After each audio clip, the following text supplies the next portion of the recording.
안녕하세요, 꿈꾸라 대추입니다.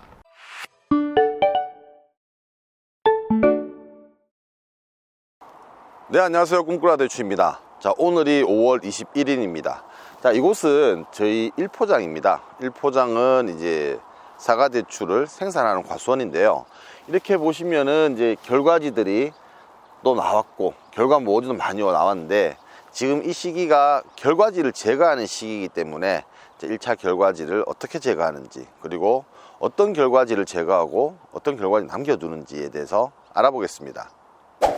자, 이 결과지부터 말씀드리겠습니다. 자, 이 결과 모지를 보면은 현재 길이가 한 50 이상 돼 보이죠? 이 정도 돼 보이는데, 최소한 30cm 이상이 된 결과 모지에서 작업을 하는 게 좋고요. 그 이하라면은 잠깐 보내주는 게 좋습니다. 자, 보면 현재 길이 자체 30cm 이상이 되고요.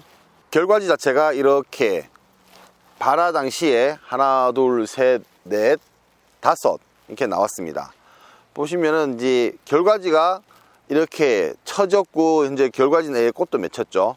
그러면은 꽃이 맺히면은 나무가 못 크기 때문에 이렇게 결과지를 제거를 해주는데, 어린 게 같은 경우에 이렇게 손만 대도 똑똑 소리를 내면서 이렇게 잘 떨어집니다. 제거해 주시고, 또 보면 아까 보면 5개 중에 4개는 쉽게 떨어졌는데, 하나의 결과지는 보면은 색깔도 이 나머지 4개와 다르고요.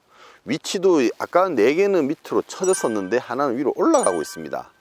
얘 같은 경우에는 결과지지만 세력을 많이 받는, 강하게 받는 결과지입니다. 그래서 이런 결과지는 반드시 제거를 해 주셔야 이 나무가 크는 도움이 되고요. 또 이런 결과지는 제거할 때는 탄립이 잘 안 될 수도 있어요. 그렇기 때문에 가위를 지참하셔서 이렇게 가위를 이용해서 제거해 주는 것이 좋습니다.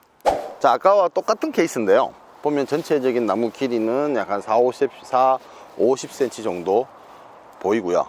저 밑에 보면은 결과지가 하나, 둘, 셋, 넷, 5개 정도가 나와 있는데, 자, 보면은 지금 봐도, 육안으로 봐도 이제 색깔이라든지 굵기라든지 향하는 방향이 다름을 알 수가 있습니다. 땅과 수평을 이루거나 밑에 처지고 있지만, 지금 세력을 받는 결과지 같은 경우에는 이런 식으로 하늘을 향하면서 비슷하게 올라가고 있어요. 만약에 내가 결과지를 다 제거하면은, 다 제거해야 된다면 다 제거하면 되지만, 꼭 한 개를 제거해야 된다면은 얘를 제거해야 됩니다. 왜냐하면 이 아까 올라가는 거와 이 결과 모지가 세력적으로 경합을 하기 때문에 얘를 제거해 주면 좋고요.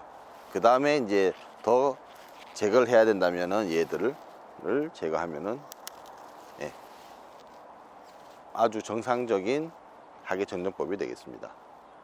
자, 이번 같은 경우에는 좀 전과는 다르게 결과 모지 길이가 좀 짧아요. 보면은 한 20은 좀 넘을 것 같고 30은 안 되는 그 사이에 있는 결과 모지인데요. 노지고 보면 생육하는 게 다 다르기 때문에 긴 것도 있고 작은 것도 있는데, 이런 것 같은 경우에는 아직까지 정상적으로 제거를 하는 기준은 안 되지만, 같은 경우에는 그래도 자라기 때문에 한두 개 정도를 제거하든가 아니면은 놔두든, 이 두 가지 방식을 채택하면 되고요.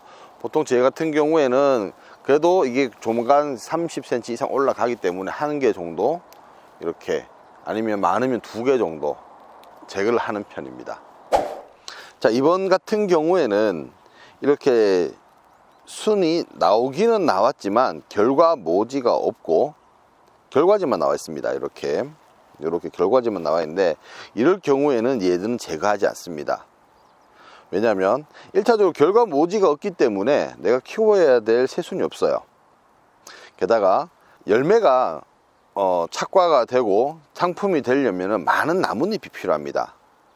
얘들 같은 경우 여기에 꽃이 피고 꽃이 물고 나오지만, 여기에서 착과가 되어서 열매를 욕심내는 게 아니라 잎수를 확보하기 위해서 이런 경우에는 제거하지 않고 그냥 놔두는 케이스가 되겠습니다.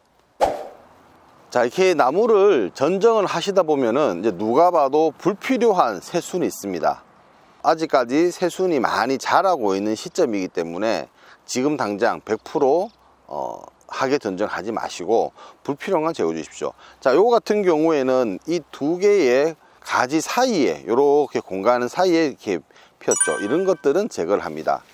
결과 모지만 제거를 하고 이렇게 결과지는 놔두는, 이렇게 정정을 하면 되겠습니다.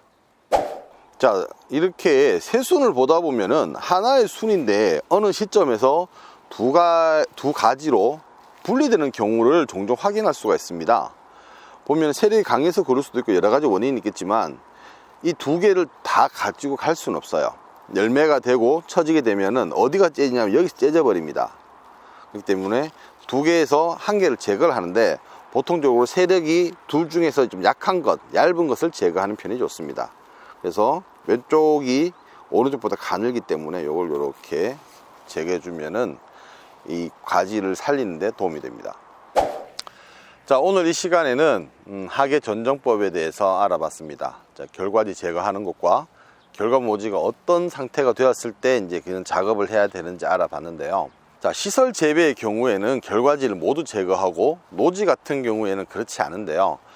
시설 같은 경우에는 작물의 생육 속도가 빠릅니다. 그래서 순간적으로 결과지 다 제거를 해도 그 나무가 빨리 그 양분 흡수를 하고 하기 때문에 따라올 수가 있지만, 노지 같은 경우는 그렇지가 못합니다. 자, 오늘이 5월 21일이죠. 자, 5월 20일 어제도 비가 많이 왔습니다. 또 바람도 많이 불고 있고요. 즉 하우스와는 다르게 외부 환경적인 영향을 많이 받기 때문에 결과지 제거할 때도 나무가 어느 정도 많이 커 있다면 다 제거하면 되지만, 한 30cm 아니면 또 그 이하면은 다 제거하지 마시고 한두 개 결과지를 놔둬서 나무의 힘을 약간 보충해 주면서 제거해 주는 게 어떨까 싶습니다. 네, 이상 꿈꾸라 대추였습니다. 감사합니다.